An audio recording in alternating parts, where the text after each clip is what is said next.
ચલાલામાં પ્રખ્યાત તબલા વાદકની 7મી પુણ્યતિથિ નિમિત્તે શ્રદ્ધાંજલિ રૂપે સેવા યજ્ઞ યોજાયો। ચલાલાના સેવાભાવી સ્વ ગિરીશભાઈ જાનીની 7મી પુણ્યતિથિની શ્રદ્ધાંજલિ આપી ઉજવણી કરવામાં આવી।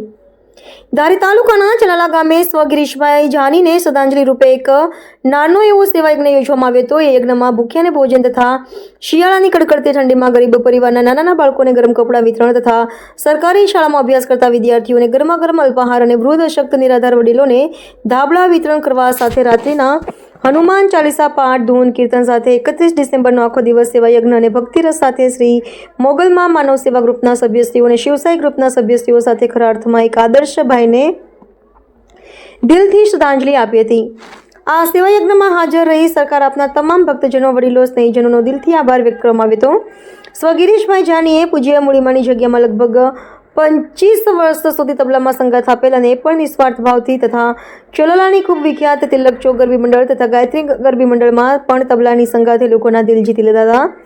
સંગીતને પોતાનું જીવન બનાવી અચાનક વિદાય લીધી ત્યારે ચલાલાની તમામ જ્ઞાતિના લોકોએ દુઃખની લાગણીઓ અનુભવી હતી।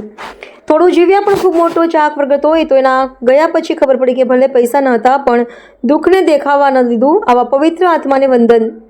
આ સેવા યજ્ઞમાં હાજર રહી સહકાર આપના ધર્મેશભાઈ જાની, દીપ મહેતા, જાકીરભાઈ અથિયારી, વિજય મહેતા, વ્રજ કાકડિયા તેમજ લોક સાહિત્યકાર ભીખુભાઈ માળવિયા, સુરા મહારાજ નિમાવત, ભાવેશ બાપુ નિમાવત, જીતુભાઈ કે મહેતા તથા પત્રકાર શ્રી પ્રકાશભાઈ કારિયા, બિપિનભાઈ રાઠોડ, પ્રતાપભાઈ વાળા, જે ડીભાઈ ડોબરિયા ઉપસ્થિત રહ્યા હતા। કાર્યક્રમનું સંચાલન જીતુભાઈ મહેતાએ કર્યું હતું।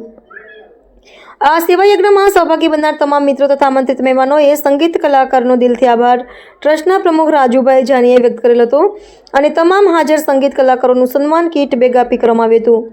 રાજેશ કે જાની તથા જાની પરિવારે સૌનો આભાર વ્યક્ત કર્યો હતો। રિપોર્ટર બિપિન રાઠોડ, ચલાલા।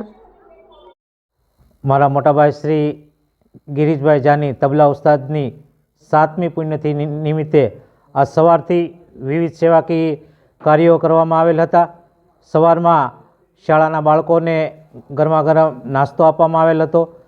ઝૂંપડપટ્ટીમાં રહેતા બાળકોને ગરમ વસ્ત્ર આપવામાં આવેલ હતા। વૃદ્ધ અશક્ત વડીલોને ધાબળાનું વિતરણ કરવામાં આવેલ હતું। ત્યારબાદ સાંજના હનુમાન ચાલીસાના પાઠ, ધૂન, ભજન અને લોક સાહિત્યનો કાર્યક્રમ રાખવામાં આવેલ હતો। આ કાર્યક્રમની અંદર ચલાલાની તમામ જનતાએ જે અમને સહકાર આપ્યો છે એ બદલ ચલાલાની તમામ જનતાનો, પત્રકારશ્રીઓનો સૌનો હું આભાર વ્યક્ત કરું છું। જય દાન મહારાજ।